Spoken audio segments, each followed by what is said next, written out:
Zulflawen, bonjour tout le monde, Mahba Issouen, moi c'est Soraya, bienvenue dans le podcast Ezolan, le premier podcast qui parle de la Kabylie sous tous ses angles, un podcast en français et en kabyle pour tous ceux qui veulent découvrir ou redécouvrir la culture kabyle.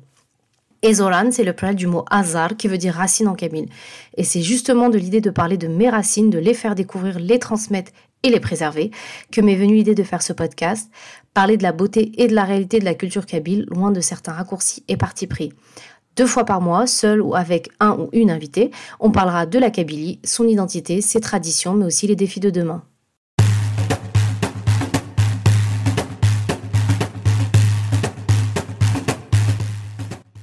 Alors, pour l'épisode d'aujourd'hui et le grand retour d'Ezolan, je vais aborder un sujet qui me parle particulièrement en ce moment, à savoir la maternité dans la société kabyle, de la grossesse jusqu'aux premières semaines de vie, en passant par le processus de naissance. J'ai donné naissance il y a quelques mois à mon deuxième enfant, d'où mon absence prolongée. Et du coup, j'avais envie pour ce premier épisode, après des mois, de revenir sur comment la femme kabyle vit et vivait, parce qu'il y a des choses qui ne se font plus forcément, ce moment important de sa vie de femme, ainsi que tous les rituels qui entourent cette période. Alors, en kabyle, la grossesse se dit tadist. Dans la société kabyle, c'est un moment quand même, la grossesse qui reste empreinte de pudeur. C'est pas un sujet qu'on abordait aussi librement qu'aujourd'hui. Par exemple, le ventre de la femme enceinte était le moins possible mis en évidence, notamment vis-à-vis des hommes de la famille de la femme, donc tout ce qui est son père et ses frères. Donc il y avait vraiment de la pudeur, mais aussi la volonté de préserver la maman et le bébé. Le but, c'était vraiment de protéger la maman et le bébé jusqu'à la naissance, tant d'un point de vue médical, physique on va dire, mais aussi de tout ce qui est les mots occultes, tout le monde de l'invisible, qui est tout de même très ancré dans la culture kabyle au moment de la naissance. Par exemple, la femme enceinte avait interdiction de se rendre au cimetière. Et en faisant cet épisode, et on développera un peu plus dans l'épisode, tout au long de l'épisode, c'est vrai que c'est très étonnant de voir comment en fait deux choses comme ça complètement opposées, la vie et puis, je vais pas dire la mort, mais un peu tout ce qui est surnaturel, etc., se mélangent comme ça au moment de ce moment important de la vie d'une femme. Donc la femme enceinte est vraiment protégée par la cellule familiale dans son ensemble. Au cours de la grossesse, par exemple, ses envies alimentaires sont vraiment respectées. Si elle voulait quelque chose, en fait, on faisait tout pour le lui donner. On appelait ça ténith. Ténith, c'était vraiment ces envies bien précises que seule provoque la grossesse. Et donc, selon les croyances kabyles, si une envie n'était pas satisfaite, alors l'enfant portera la tâche sur son corps. Il y avait aussi l'interdiction, toujours selon ces croyances, de réveiller une femme enceinte qui faisait la sieste ou qui dormait, parce que cela interrompait en fait le travail des anges en charge de façonner le corps de l'enfant. Donc pour autant, les travaux domestiques ne lui étaient pas épargnés, et maman Tiahmalbé m'a souvent raconté qu'elle a participé à l'Oqtazmoul, c'est-à-dire la cueillette des olives alors qu'elle était enceinte de 8 mois d'un de mes frères. Alors bien sûr, la femme continue ses tâches domestiques si son état de santé le permettait. Mais en fait, c'est vraiment au moment de la naissance que la maman entrait en fait pleinement dans sa maternité. La naissance, elle était très codifiée. En fait, c'était le qabla, donc qui vient du verbe qabl, qui veut dire accueillir, faire face. Je pense que c'est un verbe qui vient de l'arabe, mais en tout cas on l'utilise en kabyle, qui est la coucheuse, la sage-femme, plutôt la coucheuse, qui assurait en fait la mise au monde de l'enfant ainsi que les premiers soins en fait pour le nouveau-né. Son rôle était vraiment essentiel dans la naissance et elle tenait vraiment une place importante au sein du village. Généralement, c'était une femme d'un certain âge, réputée pour sa sagesse et ses connaissances médicales, on va dire, mais aussi religieuses. Et d'ailleurs, il n'était pas rare que le qabla en fait fasse également partie des personnes qui étaient en charge du lavage mortuaire. Donc, lorsque les signes du travail apparaissaient, on faisait appel à al-qabla. Elle s'isolait dans une pièce avec la maman et aussi d'autres femmes de la famille si c'était nécessaire. C'était vraiment une ambiance calme, sereine, afin d'accueillir vraiment l'enfant dans les meilleures conditions. Il n'y avait pas de cris, rien du tout. Le qabla avait vraiment des connaissances solides sur le processus de naissance et notamment sur les positions physiologiques pour favoriser en fait la descente de l'enfant. Pas de position dite gynécologique, c'est-à-dire allongée sur le dos comme c'est le cas maintenant. Mais en fait, la maman, elle était en position debout, accrochée à une corde en fait suspendue et elle était soutenue en fait par les femmes autour. Et d'ailleurs, si c'était pas son premier enfant, si elle avait déjà enfanté avant, il était pas rare en fait qu'elle accouche seule sans l'aide de l'qabla en fait. Donc l'accoucheuse, elle revenait aussi quelques temps après la naissance pour faire un soin particulier à la nouvelle maman. En fait, elle entourait le bassin de la maman avec un long tissu afin de tchodit, en fait, c'est-à-dire qu'elle la resserrait en fait, elle la serrait, elle la resserrait dans le but en fait de lui remettre les organes en place. Bon, en gros, les Kabyles ont inventé le soin rebozo. Et en fait, il faut savoir que dans la société kabyle, quand l'enfant naissait, les 40 premiers jours étaient vraiment importants, tant pour le bébé que pour la maman. En fait, il y avait 2 craintes principales. Tout d'abord, tout ce qui était la vulnérabilité, la fragilité physique, médicale, on va dire. Faut savoir qu'il y avait un taux de mortalité infantile extrêmement important. Il y avait pas mal de femmes aussi qui mouraient en couche, et parfois l'enfant avec. Et d'ailleurs, en Kabylie, on dit que la tombe de la femme qui vient d'accoucher, donc Nefsa, est ouverte pendant 40 jours. Et la deuxième crainte, c'était le mauvais œil, tet en kabyle, et l'action des esprits maléfiques, donc le djunun. D'ailleurs, ma maman, Atih Marbe, m'a raconté qu'une des règles de l'Qabla était que si la naissance avait lieu après le Maghrib, donc à la tombée de la nuit, le Qabla ne devait pas sortir de la maison de la maman, imprégné en fait du sang, du liquide, etc. de la maman et parfois du nouveau-né, au risque que le bébé en fait soit échangé par le djunun avec un autre bébé qui serait laid et qui finirait par décéder assez rapidement. Et ma mère et d'autres personnes m'ont souvent raconté cette histoire de la Qabla du village qui était rentrée en fait chez elle la nuit après un accouchement. Et en fait, l'enfant avait été remplacé par le djunun, donc les esprits maléfiques, par un être laid repoussant, enfin c'était limite un petit monstre comme on me l'a décrit, et qui avait eu tout un rituel en fait pour rendre l'enfant aux esprits et que eux rendent l'enfant original. Voilà, je sais pas si c'est une légende ou c'est vrai, mais en tout cas, on me l'a raconté plusieurs fois. Il me semble aussi que j'ai entendu parler du fait qu'on enterrait le placenta, mais je suis pas certaine et j'ai pas beaucoup trouvé d'infos là-dessus. Donc si jamais vous en avez, n'hésitez pas à m'en faire part en commentaire, qu'on puisse un peu échanger. Donc pour en revenir à la naissance, donc on faisait vraiment tout pour protéger donc la femme et le nouveau-né, donc du mauvais œil et des forces occultes, le djunun. Et pour cela aussi, en fait, on accrochait sur le torse du nouveau-né une allumette, tehazent en kabyle, qui contient en fait des paroles coraniques censées protéger l'enfant. Et en fait, il était aussi de coutume, et je crois que ça se fait toujours, de placer en fait un couteau sous le matelas de l'enfant pour le protéger. Pendant les 40 jours de Nafsa, donc où la femme est Nafsa, elle ne doit rien faire en fait, hormis se reposer et s'occuper de son bébé. Et en fait, ce sont les femmes de la famille, donc mère, belle-sœur, sœur, qui s'occupent de lui préparer à manger, donc des plats consistants qui vont lui permettre en fait de reprendre des forces, mais aussi favoriser sa lactation. Pourquoi 40 jours ? Alors, plusieurs explications à ça. Les 40 jours sont très présents en fait dans la société kabyle, tant pour la naissance que pour la mort. Donc, je sais pas trop quoi expliquer. Enfin, ça rejoint ce qu'on disait avant en fait, qu'on dit que pendant 40 jours en fait la femme est extrêmement vulnérable. Et aussi, on estime que c'est la durée en fait des saignements post-accouchement de la femme. Au bout de ces 40 jours, la maman en fait elle va prendre un grand bain pour symboliser en fait la fin de cette période de Nafsa et elle reprend petit à petit ses tâches au sein du foyer selon son état physique. Pour les femmes qui ont besoin d'être encore soutenues, elles ont également aussi la possibilité d'aller chez leurs parents pour que sa mère continue en fait ou ses sœurs pour continuer à prendre soin d'elle et du bébé. Petit aparté sur l'allaitement. Donc tout était fait en fait pour favoriser l'allaitement du nouveau-né. La maman prenait des tisanes, des aliments favorisant la lactation.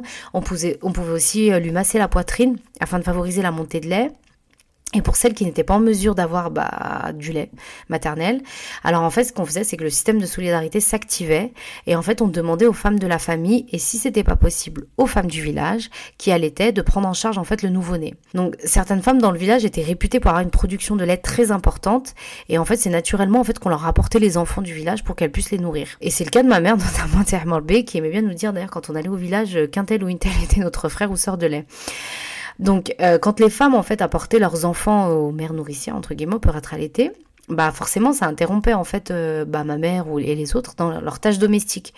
Mais par exemple, je sais que mes grands-parents paternels, chez qui ma mère était, ne s'y opposaient jamais, en fait. Ils trouvaient ça normal parce que c'était vraiment ancré dans les mœurs et ça s'inscrivait vraiment dans le processus normal de solidarité villageoise. Mais il faut quand même souligner que ne pas avoir de lait pour une femme, à ce moment-là, c'était quand même considéré comme un malheur. Bon, tout d'abord parce que le lait maternel est le meilleur lait pour l'enfant, mais aussi parce qu'on s'en servait pour les soins des premiers mois, on l'appliquait sur son visage pour des petits boutons, pour des croûtes de lait, mais aussi parce qu'il était coutume de dire en fait que le fait d'allaiter son enfant participait à augmenter Thassa. Donc Thassa, c'est littéralement en fait c'est le foie, l'organe vital. Et en fait, ce qu'on voulait dire par là, en fait, c'était que le lien d'attachement, l'affection en fait entre l'enfant et la mère n'en serait que plus important si elle allaitait.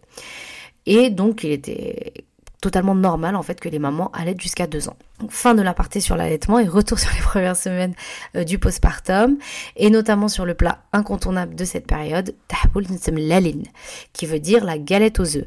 Alors c'est une galette gâteau fait à base d'œufs, de beaucoup d'œufs. Je sais qu'il y a deux recettes différentes. Chez moi, du côté de Vgeit de Béjaïa, on n'y met que des œufs, de la farine et de la levure chimique. Mais il me semble que du côté de Tizi Ouzou, on rajoute aussi du beurre, de l'huile et même de la semoule. Donc en tout cas, peu importe la recette, tahboul se trempe généreusement dans le miel. En fait, les œufs et le miel sont réputés pour donner de la force. Donc on en servait à la femme en fait tous les matins au réveil, à la nouvelle maman. Et c'est aussi ce qu'on servait aux invités quand ils venaient voir la maman. La naissance de l'enfant donnait lieu aussi à une cérémonie, une fête, un sboua, ce qu'on appelle un sboua, où un repas en fait était servi et où la famille de la mère apportait en fait des cadeaux. Donc dans ces cadeaux, qu'est-ce qu'on trouvait? Essentiellement des denrées alimentaires nobles, des œufs, énormément d'œufs. Les œufs sont d'ailleurs présents en fait à chaque cérémonie importante, que ce soit mariage, naissance, circoncision, et en fait ils sont symboles de fertilité. On apportait aussi, eouzen, temzin, donc du blé et de l'orge, des fruits secs, des légumes secs. Et en fait, toutes ces denrées étaient disposées dans tarbouith. Tarbouith, en fait, c'est un espèce de grand plat en terre cuite. Et les femmes de la famille de la maman le portaient fièrement en arrivant dans la maison du nouveau-né le jour du soir. Parce qu'en fait, faut savoir que pour la famille de la maman, donc que ce soit comme pour le mariage, comme pour les occasions de Tel el-Eid, c'était vraiment une question en fait d'honneur, de nif, d'apporter les cadeaux nécessaires après la naissance du nouveau-né, même s'il fallait s'endetter pour cela. Bien évidemment, vu que ça reste quand même une société assez patriarcale, les réjouissances étaient quand même décuplées quand il s'agissait d'un garçon, et encore plus si c'était l'aîné. Et là, la fête du sport, il pouvait avoir des youyous et même des tirs de fusil. Je voulais aussi parler également d'un autre point autour de la naissance dans la société kabyle, et qui est très important, c'est le choix du prénom. Alors en Kabylie, étant donné le taux de mortalité infantile assez important, dans une volonté d'éloigner donc le mauvais œil, tête, il était pas rare en fait d'attendre le 7e jour pour nommer l'enfant. Et par exemple, ce qu'on faisait pour les femmes qui avaient eu beaucoup de fausses couches ou d'enfants qui étaient morts lors de leur première semaine de vie, premier mois de vie d'existence, de donner un prénom qu'on va dire repoussant pour en fait éloigner en fait le mauvais œil des gens et puis le d'une autre. Voilà. Alors les prénoms étaient beaucoup empruntés à la tradition arabo-musulmane, tant pour les garçons que pour les filles, type Fatima, Ali, Omar, ce genre de choses. Et d'ailleurs, petit aparté aussi, j'ai appris récemment que les Kabyles, en tout cas ceux d'antan, ne donnaient jamais, ou du moins très rarement, le prénom de Mohammed. Et c'est vrai qu'en y repensant, je connais aucun homme de la génération de mon papa ou de mes oncles ou autres qui porte ce prénom. Et en fait, les Kabyles sacralisaient le prénom du prophète et craignaient que leur fils entache en fait par son comportement le caractère sacré et honorifique de ce prénom. Et c'est pour ça que les Kabyles ont remixé en Mohamed et Mohand. Donc pour en revenir au prénom toujours dans cette volonté en fait de nommer dans la tradition arabo-musulmane, on pouvait donner aussi le prénom du mois lunaire de naissance, donc Mouloud, Ramadan, Sha'ban. Petite dédicace à mon papa qui porte un de ces prénoms. Et enfin, une tradition qui se perpétue toujours à l'heure actuelle, en fait, c'est de donner le prénom d'un ascendant décédé dans la lignée maternelle ou paternelle. Alors, pour un garçon, et surtout si c'était l'aîné, on va lui donner le prénom d'un membre décédé de la famille paternelle, que ce soit un grand-père ou un oncle qui est décédé en fait sans laisser de descendance. Et en fait, cela fait partie du capital symbolique, comme dit Bourdieu. En fait, ça permet vraiment d'ancrer l'enfant dans une histoire familiale, dans une lignée, un héritage, et surtout de le perpétuer. C'est ainsi que la vie de l'enfant kabyle commence et va être marquée de rituels symboliques à chaque étape importante de sa vie, comme lors de la première dent. On va faire par exemple cuire des chevens. Donc les chevens, c'est des sortes de beignets de semoule cuits à la friture pour les distribuer aux proches. Et pour le garçon, forcément, la circoncision en fait va donner lieu à une fête grandiose. Alors, le processus d'enfantement, quand même, il marque réellement un tournant dans la vie de la femme kabyle. Elle s'assure vraiment une légitimité et elle gagne une nouvelle place, en fait, au sein de la structure familiale. En fait, la figure de la mère nourricière, en fait, est vraiment très mise en valeur, très encensée dans la culture kabyle. Et d'ailleurs, jusqu'à ce jour, quand on veut honorer une personne, on utilise une formule qui dit « ou imdidjan » si c'est une femme, ce qui veut dire, en fait, que Dieu fasse miséricorde au ventre qui t'a mis au monde. Voilà. En travaillant sur l'épisode, en fait, on comprend bien en fait que la grossesse, l'accouchement, le postpartum, c'est déjà une histoire de femme, mais c'est surtout vraiment des moments qui soulignent le rôle de gardienne de la femme kabyle en fait, des gardiennes des rites et des traditions vraiment sur lesquelles repose la société kabyle. J'ai vraiment pris beaucoup de plaisir à me plonger dans mes souvenirs de ce que ma mère me racontait, mais aussi à faire des recherches sur ces rituels collectifs féminins, qui est l'enfantement, l'accouchement notamment. Et j'ai été aussi très étonnée de voir que malgré l'absence de formation médicale, les femmes avaient quand même des connaissances vérifiées sur l'accouchement, notamment sur tout ce qui est les positions à privilégier, donc loin des accouchements médicalisés de nos jours, sur l'utilisation du lait maternel, sur les aliments qui favorisaient la lactation, etc. Et j'ai été aussi étonnée de voir que malgré l'absence de formation médicale, en fait, les femmes, en fait, le Qabla notamment, elles avaient quand même des connaissances vérifiées sur l'accouchement, sur tout ce qui est les positions à privilégier, donc bien loin des accouchements médicalisés de nos jours, et aussi sur tout ce qui est l'allaitement, les aliments qui favorisent la lactation et ce genre de choses. Voilà, c'est tout pour cet épisode. Je pense pas avoir tout abordé, c'est même sûr que non. Mais malheureusement, en fait, un des écueils en fait que j'ai rencontré lors de la préparation de cet épisode, c'est que la société kabyle étant une culture de transmission orale, et l'accouchement notamment une histoire de femme, et la femme kabyle étant une femme très pudique. D'ailleurs, les anciennes sont horrifiées d'apprendre que les hommes assistent à l'accouchement aujourd'hui. Du coup, malheureusement, il y a beaucoup d'informations qui se sont perdues, dont on n'a plus vraiment connaissance. Alors, j'espère que, à ma petite échelle, en tout cas, avoir permis de faire découvrir davantage ce processus d'enfantement et comment vivaient en fait nos ancêtres à ce moment-là. Voilà, j'espère que cet épisode vous plaira. N'hésitez pas à faire un petit retour sur les plateformes d'écoute ou Instagram. Rendez-vous prochainement pour un nouvel épisode. Tan Merthnoun, à bientôt.